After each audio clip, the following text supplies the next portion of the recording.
त्यामुळे आज संध्याकाळी राज ठाकरे यांची सभा होणार आहे नारायण राणेंच्या प्रचारार्थ। त्यामुळे कुणावर तोफ डागली जाणार आणि कडाडून टीका देखील होणार आहे। सगळ्यांकडे आपलं लक्ष असणार सगळ्या गोष्टींवर। वळूयात आता पुढच्या बातमीकडे। खरं तर लोकसभा निवडणुकीची रणधुमाळी इतकी जोरदार सुरू आहे की आता तिसऱ्या टप्प्याचं मतदान पार पडणार आहे 7 तारखेला आणि त्यामुळे चिपळूणमध्ये सुद्धा विनायक राऊतांच्या समर्थनार्थ सभा पार पडली आहे। यावेळी आदित्य ठाकरेंनी भाजप आणि नारायण राणेंवर घणाघाती टीका केली आहे। आमच्यावर बोलण्यासाठी नारायण राणेंना पगार मिळतो असा टोला आदित्य ठाकरेंनी लगावलाय आणि दुसरीकडे 10 वर्षांनंतर आम्ही काय खातो भाजपला शोध लागल्याचं म्हणत त्यांनी भाजपचा समाचार घेतलाय।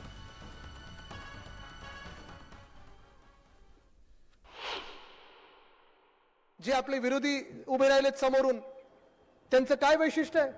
ठीक आहे, ते बोलतात त्याचा ट्रॅक भलतीकडेच गेलेला आहे।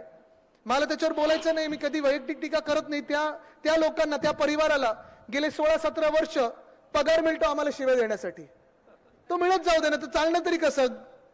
गॅस डिझेल पेट्रोल त्यांना तरी कसं परवडणार? मी त्यांच्या जे असे शिवे देतील जेवढे धमक्या देतील त्यांना किंमत पण देत नाही, त्यांची लायकी पण नाही त्यांना किंमत देण्याची। प्रधानमंत्री महोदय येऊन बोलतात, त्यांचे मोठे मोठे नेते येऊन बोलतात मटन मांस मच्छी खाणार हे विरोधी पक्ष आहे। म्हणजे तुम्ही विचार करा 10 वर्षानंतर त्यांना शोध लागले की आम्ही काय खातो। ठीक आहे, आम्ही इथे कोकणी मटण खातो, आम्ही मांस खातो, मी मटण खातो, मी मच्छी खातो। तुम्ही कोणी येऊन मला सांगणार आहे की तुम्ही मटण खाता मच्छी खाता मांस खाता ते काय चुकीचं आहे? खातो, आम्हाला काही भीती नाहीये। मला एकच आता विषय पडलेला आहे, जर तुम्ही राऊत साहेब तुम्हाला जिंकायला लागेल तिथे, कारण मटन मांस मच्छी भाजपवाले वरतून बोलतात, मग इथे कोंबड्यांचं काय होणार? हा हो, पण त्यांचा धंदा बंद होईल। ते जाऊ दे, मग त्यांनी बंद करण्यापेक्षा तुम्हीच बंद करून टाका धंदा त्यांचा। आणि आज तुम्हाला सांगतो, मी पुन्हा एकदा सांगतो, मी हे परत परत सगळ्या सभेत सांगत असतो की भाजपा ही निवडणूक जिंकत नाही, हे लिहून घ्या।